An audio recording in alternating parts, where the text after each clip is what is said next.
Pemirsa, seorang ibu hamil di Desa Dodolo, Kabupaten Luwu Utara, Sulawesi Selatan ditandu sejauh 18 km untuk bisa sampai ke puskesmas terdekat. Ibu hamil itu ditandu dengan alat seadanya karena belum ada akses jalan untuk kendaraan.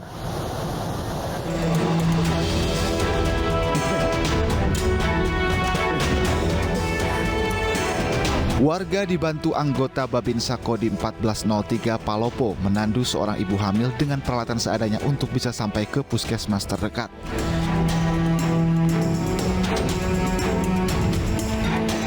Ibu yang hamil 9 bulan ini ditandu dengan alat seadanya dan harus melewati jalan setapak bertanah, melewati derasnya arus sungai, serta melintasi jembatan gantung yang terbuat dari kayu. Ibu hamil bernama Vera ini terpaksa ditandu sejauh 18 km karena usia kandungan yang sudah memasuki masa persalinan dan harus mendapatkan penanganan dari petugas medis akibat kondisi kesehatan kian menurun. Dan setelah terapi kami tempatkan pasien dan segera kami bawa ke posyandu yang kurang lebih jaraknya dari desa kami, Desa Dodolo, kurang lebih 18 kilo. Dan pasien kami tandu secara bergantian dengan kondisi jalan setapak dan berlumpur. Dan kami juga melalui jembatan gantung yang bergoyang serta menyeberangi sungai yang airnya agak deras dan belum ada jembatan.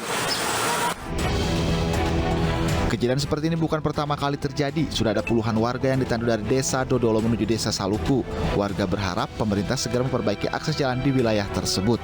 Dari Kabupaten Luwu Utara, Sulawesi Selatan, Nasruddin Rubak, iNews melaporkan. Selengkapnya mengenai pasien bersalin ditandu karena terkendala akses jalan saat ini, kami sudah bergabung bersama keluarga pasien Theophilus. Selamat sore Pak Theo. Baik, Pak Theo, bagaimana kondisi keluarga Anda yang kemarin ditandu ke puskesmas? Saat ini kondisinya seperti apa? Ya, jadi saya ceritakan terkait dengan kronologi kejadian keluarga kami yang ditandu dari Desa Dodolo, Kecamatan Rampi, Kabupaten Luwu Utara. Jadi pada malam Jumat kemarin, pada saat Bu Alvera itu merasakan sudah nyeri masa untuk persalinan. Setelah ada keluarga yang ke puskesmas untuk melaporkan ke pihak kesehatan bahwa ada keluarga hamil mau melahirkan.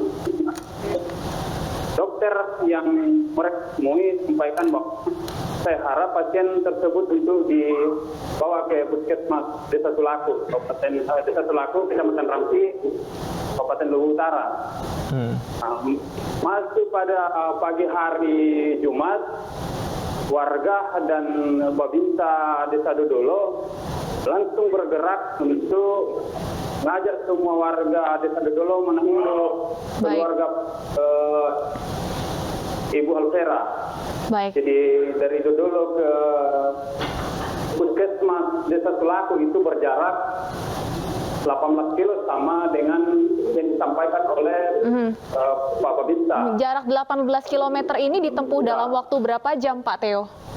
Jadi ditempuh sekitar 3 jam sampai 6 jam. 3 sampai 6 jam. Apakah tante Anda berhasil melahirkan dengan selamat, Pak Theo? Sampai hari ini saya konfirmasi dengan dokter Drotur, tante saya Petrabi itu belum melahirkan. Sampai saat ini masih belum? Melahirkan. Kondisi terakhir yang Anda ketahui seperti apa? Ya, kondisi kan dia sementara menunggu melahirkan. Saya komunikasi tadi malam dengan dokter Drotur, dia baru pembukaan kedua. Tetapi saya tidak bisa menjelaskan soal itu karena bukan ranah saya. Saya menerima informasi dari dokter Drotur yang diutus oleh Kementerian Kesehatan. Oke, Pak Theo, pada saat tante Anda ingin melahirkan, apakah Anda kemudian melapor ke pihak-pihak terkait? Kemudian berapa lama menunggu prosesnya sampai dibantu untuk ditandu? Sebenarnya Pak pada malam itu warga sudah punya niatan untuk menentu teras, cuman keluarga bapak sempat kebetulan Alvera sakit sehingga dia tidak diizinkan langsung langsung ke puskesmas. Baik. Berapa orang yang terlibat dalam proses evakuasi mengangkat tandu itu, Pak? Yang terlibat pada saat penandu tapi kita traktor. Pak Teo, kami mendapat informasi peristiwa ini sudah sering terjadi. Apakah warga setempat sudah pernah mencoba melapor ataupun meminta pihak terkait untuk memperbaiki supaya pasien tidak perlu ditandu sejauh 18 km untuk mendapat pertolongan medis? Yang dimaksud Mbak ini melapor untuk perbaikan struktur ya? Baik untuk perbaikan jalan ataupun mungkin memberikan fasilitas kesehatan yang lebih dekat jaraknya. Jadi kan memang kalau kita bicara soal pelayanan kesehatan di Kecamatan Ramsi memang itu tergantung dari struktur jalan. Gimana untuk memobilisasi alat-alat kesehatan kalau infrastruktur jalan itu tidak memadai. Perlu harus dipahami dan saya sedikit gambarkan soal jalan Kerampi sampai hari ini itu belum ada perhatian pemerintah daerah. Bahkan kita sering sampaikan lewat aspirasi mahasiswa, aspirasi masyarakat.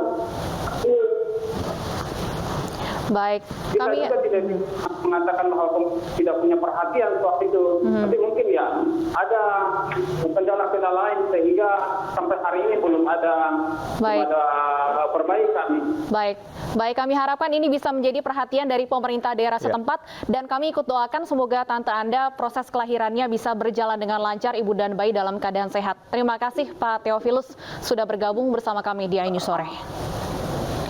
Kita ke informasi lain, pemirsa, hari kedua perubahan rute KRL Bogor dan Bekasi, penumpukan penumpang yang sempat terjadi di stasiun Manggarai kemarin hari ini lebih terurai. PT KAI Komuter memastikan perubahan pola operasi ini tetap dilanjutkan sejalan dengan pelaksanaan switch over kelima di stasiun Manggarai yang akan menjadi stasiun sentral transit.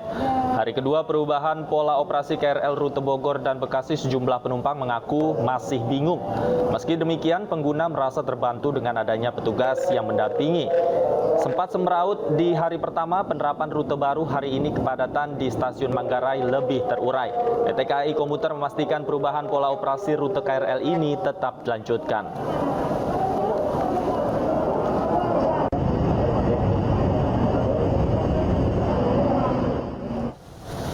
Dan bagaimana pelaksanaan hari kedua penerapan rute baru KRL? Sudah bersama kami rekan Vito Erlangga di stasiun Manggarai, Jakarta. Selamat sore Vito, bagaimana situasi saat ini dan apa saja antisipasi PT KAI untuk mengurai kepadatan pada esok?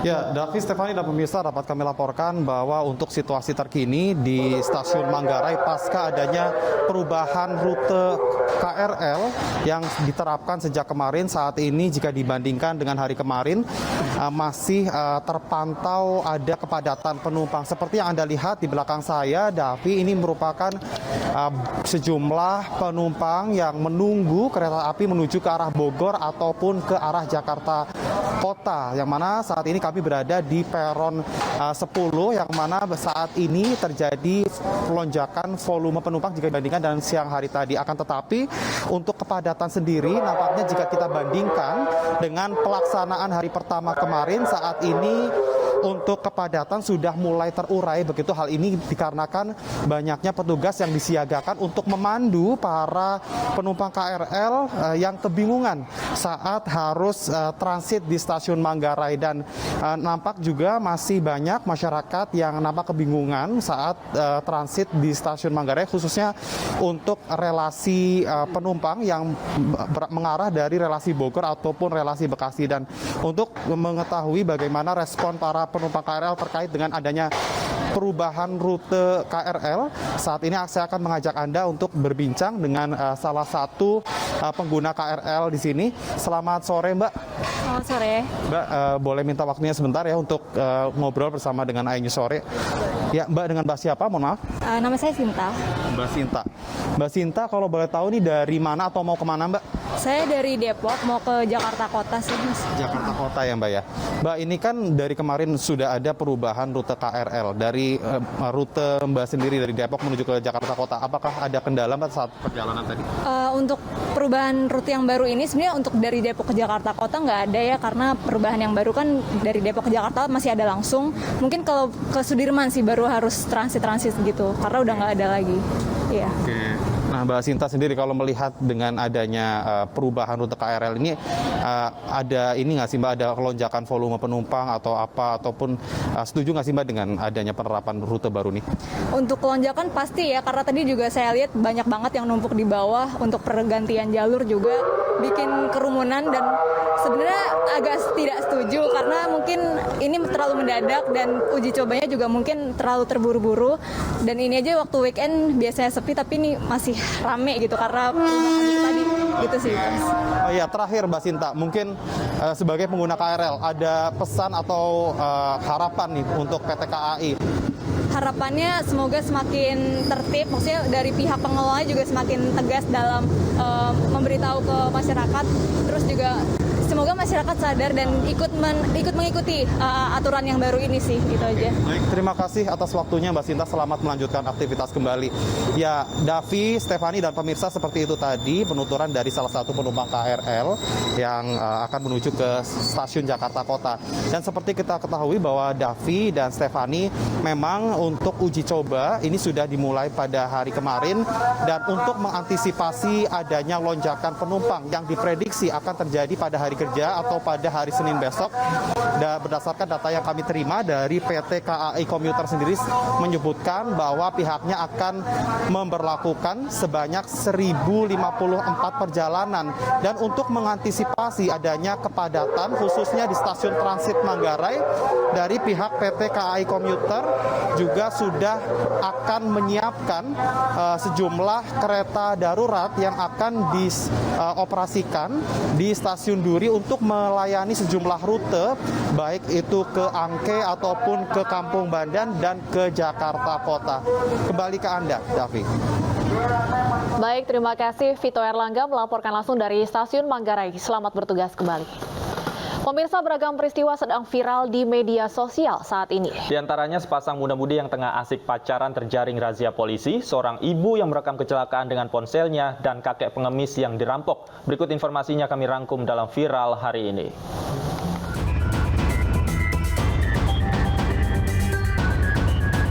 Kejadian viral diunggah akun Instagram Memo Medsos. Sepasang muda-mudi yang tengah asyik memadu kasih di atas sepeda motor terjaring razia polisi.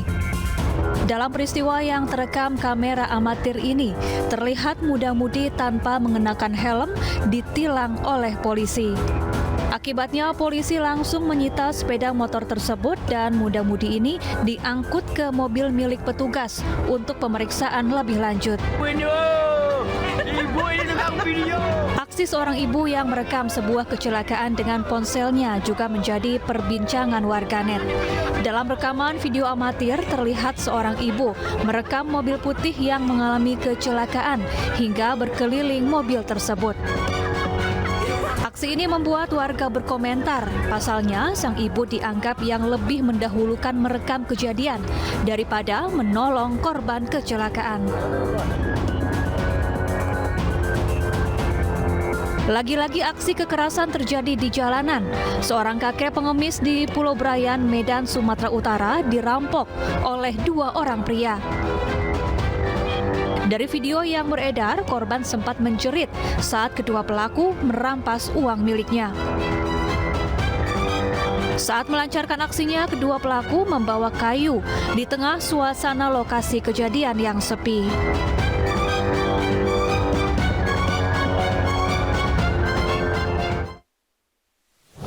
Hotman Paris Nasution melaporkan mantan asisten pribadinya Iklimah Kim dan pengacara Iklimah Rasman Arif Nasution. Informasi selengkapnya kami hadirkan usai jeda. Tetaplah di Anyu Sore.